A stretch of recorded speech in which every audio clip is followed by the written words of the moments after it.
Phone भूल गया, देखा कि आपके लिए सरप्राइज ऑर्डर किया है।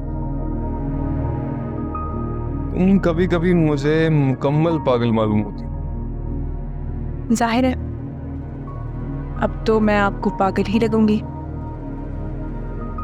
सामने से हटो। ये ढूंढना क्या बदतमीजी है तानिया। बदतमीजी तो अब शुरू होगी। अरे हाय, कोई दरवाजे पे है, लेकर है ना अंदर।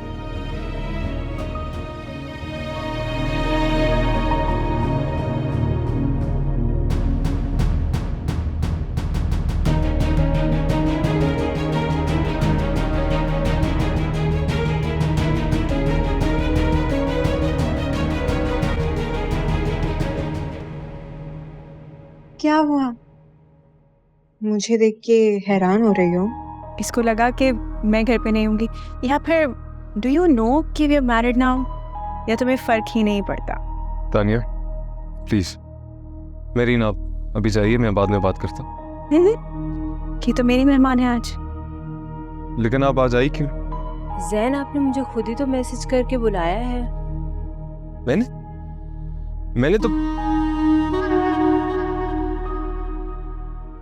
तानिया, वो एक्चुअली जैन, मैं काफ़ी अर्से से आपको कांटेक्ट करने की कोशिश कर रही थी। मैंने इतनी कॉल्स की, इतने मैसेजेस किए, मगर ना तो आपने मेरे किसी मैसेज का रिस्पांस दिया और ना ही मेरी कॉल अटेंड की। फिर यूँ अचानक आपने जब मुझे मैसेज करके बुलाया तो मैं आपसे इसीलिए बात नहीं कर रहा था कि पहले भी हमारी बातचीत को गलत समझा गया। How can we did? इतने छोटे हो तुम लोग। झूठ? ये क्या कह रही है जैन? तानिया प्लीज मेरी, आप जाइए, मैं करता हूँ, बाद में बात करता हूँ। अरे नहीं, मेहरीन क्यों जाएगी यहाँ से? इसको यही रहने देते हैं और मैं चली जाती हूँ यहाँ से, है ना? और वैसे भी तुम दोनों तो यही चाहते थे, है ना? एक्सक्यूज मी, इतनी हैरान क्यों हो रहे हो? यही प्लान था ना? पहले भी तुम हमारे बीच में आई थी और अब दोबारा आ गई हो, तो ऐसे क्यों एक्ट कर रहे हो? जैन, मैं नहीं जानती कि ये क्या कह रही हैं, मगर अब मजीद मैं अपनी बेइज्जती बर्दाश्त नहीं करूंगी। जैन, शायद आपको याद हो कि ना हो कि, लेकिन मुझे वो वक्त अच्छी तरह से याद है कि आपने एक अच्छे दोस्त की तरह से मेरी मदद की थी। उस वक्त अगर आप मेरी मदद ना करते ना, तो ना तो मैं अपने वालिद का इलाज करवा पाती और ना ही अपनी पढ़ाई मुकम्मल कर पाती। उस वक्त मैं अपनी ज़िंदगी से उम्मीद छोड़ चुकी थी, लेकिन आपने ना सिर्फ फाइनेंशियली बल्कि इमोशनली भी हर तरह से मेरा साथ दिया। ये कुछ पैसे हैं जो मैं हर महीने अपने तनख्वाह से जमा कर रही थी, और आज फाइनली इतने पैसे जमा हो गए हैं कि मैं आपको वापस करके आप पे ये एहसान उतार सकूं। लीजिए, रखिए थे।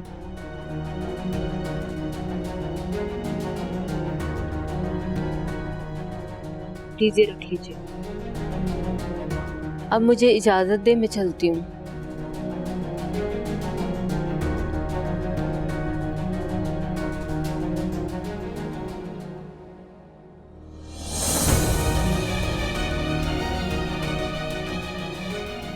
तुम मुझे बता सकते थे ना?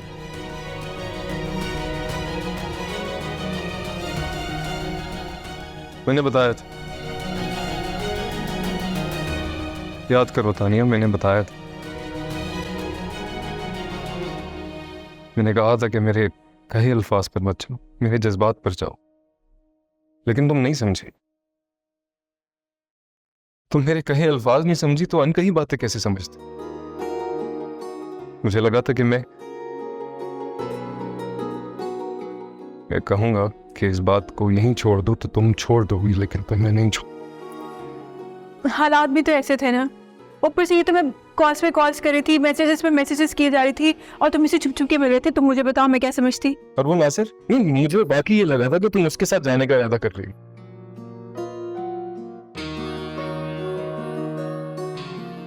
हाँ सर, तो सिर्फ दोस्त था, कसम से, ट्रस्ट मी, कुछ भी नहीं था ऐसा, बिल्कुल भी। लेकिन लेकिन तो ये सच है कि जब मुझे ऐसा लगा कि तुम किसी और में इंटरेस्टेड हो और तुम मुझे छोड़ दोगे तो मेरी दोस्ती नासिर के साथ गहरी हो गई।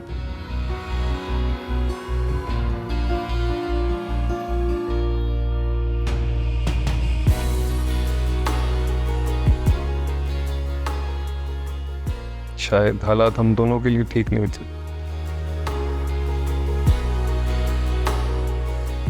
तो हम दोनों का जज्बा सच्चा था तो किस्मत ने हमें एक और मौका दिया। आता हूँ इन 2 महीनों में जो मैंने तुम्हारे साथ गुजारे हैं, ऐसे लगता है कि मैं तुमसे सर जितनी ही नाराज़ क्यों ना हूँ, लेकिन मोहब्बत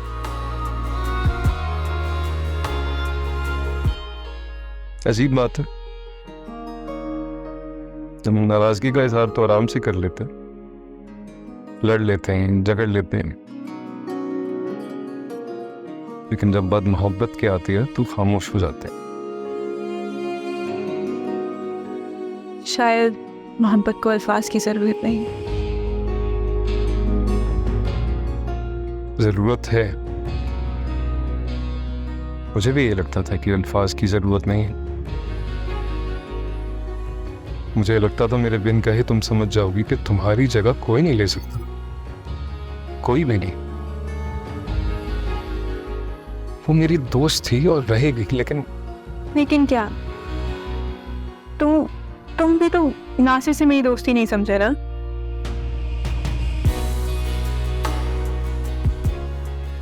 ठीक है रीम, तुमसे जो एक्सपेक्ट कर रहा था उस पर खुद पूरा नहीं उतरा तो शिकायत बनती नहीं। शायद हम दोनों ही एक दूसरे को नहीं समझ पाए।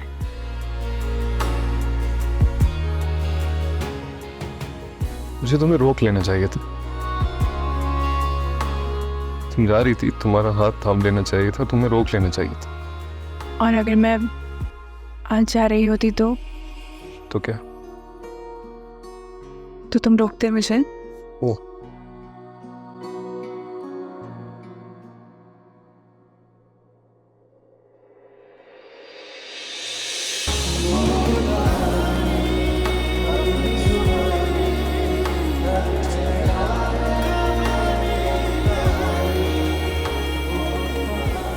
एक बार खो चुका हूं, तुम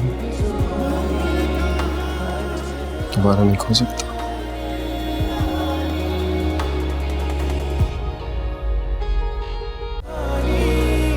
अपनी जुबानी हर चेहरा है